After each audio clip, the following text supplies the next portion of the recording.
Google करने से अगर आपका क्वेश्चन कोई सही ना भी हो, अप टू द मार्क ना भी हो क्वेश्चन आपका, तो इसके बावजूद ऐसे आंसर आ जाते हैं कि आपको कुछ ना कुछ गाइडेंस, रोशनी, सही जवाब या सही सवाल की तरफ रहनुमाई हो जाती है। आपको पता चल जाता है ओहो मेरा तो सवाल ही ठीक नहीं। यू मीन दिस, या आपको लगता है कि मैंने बोंगी मारी है, ये क्वेश्चन मैंने गलत किया है तो मैं क्वेश्चन सही उल्ट करूँ कोई।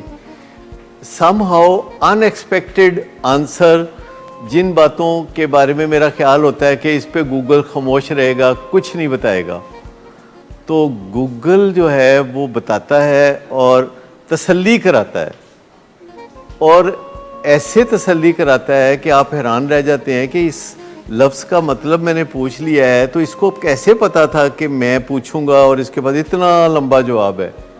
हत्ता कि अगर आप कोई उर्दू का शेर गलत लिख दें, उर्दू का मुहावरा गलत लिख दें, तो वो आपको सही शेर लिख के दे देंगे और फिर बताएंगे कि ये किसका शेर है, और फिर बताएंगे कि इस शेर को किस किस मौके पे किस किस बंदे ने किस किस तहरीर में लिखा। फिर वो बता देते कि इस लफ्ज़ का मतलब तो ये है, लेकिन स्लैंग में इसका मतलब ये है, मतलब इसका कुछ और है, लेकिन ये इस मकसद के लिए भी होगा। एक लफ्ज़ मैंने आज ही कहीं मैं पढ़ रहा था, लफ्ज़ था कॉबलर, जो मोची। मैंने कहा यहाँ मोची सेट नहीं हो रहा, यहाँ जो तहरीर मैं पढ़ रहा हूँ इस तहरीर में मोची की क्या ज़रूरत है। ठीक,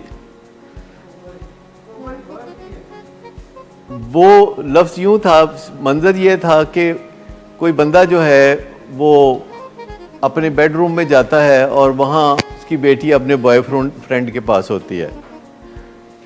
तो आगे की बात में वो कहता है कि उन्होंने सोचा कि I will be A cobbler.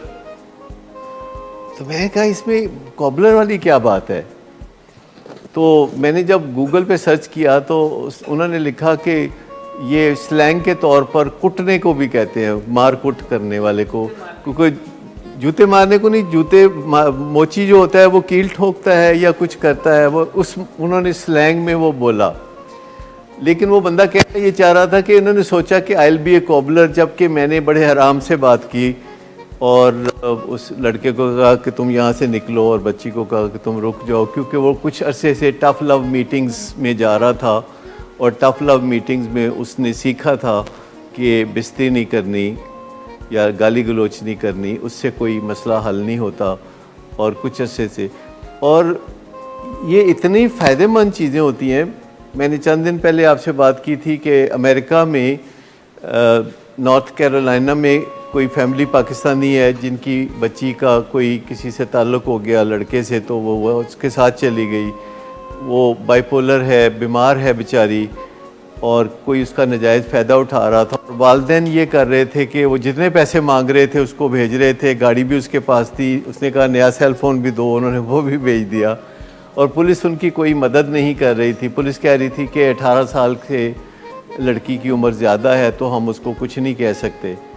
और जो इर्द गिर्द के लोग भी थे उनको मिसगाइड कर रहे थे। तो किसी ने उनको मेरा बताया और उन्होंने मोहसन साहब से रब्ता करके तो मुझसे बातचीत की। तो मैंने उनको बताया कि पहली बात तो ये है कि आप पुलिस को सही बात बता नहीं रहे, और आप 3 बातें हैं जो छुपा रहे हैं।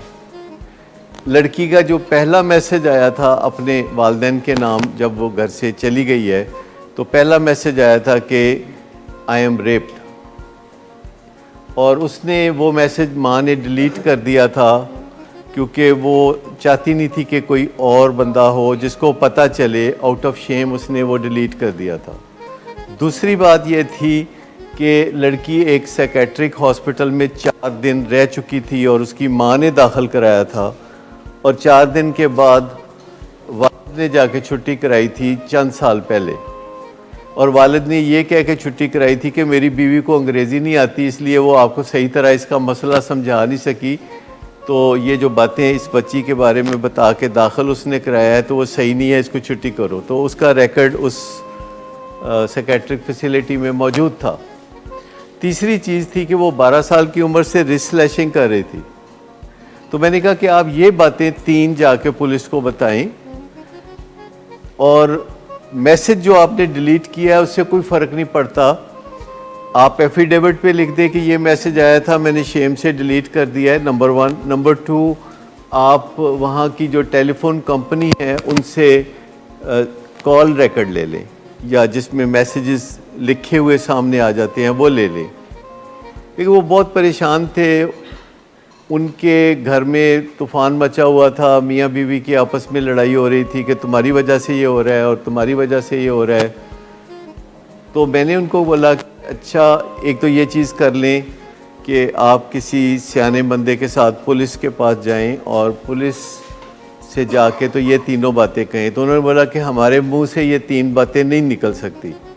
मैंने कहा आप पुलिस में तो चली जाएं, और जब आपका पुलिस अफसर मुकर्रर हो जाए कि फ़लाँ आपका पुलिस अफसर है तो उसका नंबर मुझे दे दें तो मैं उसको बता देता हूँ।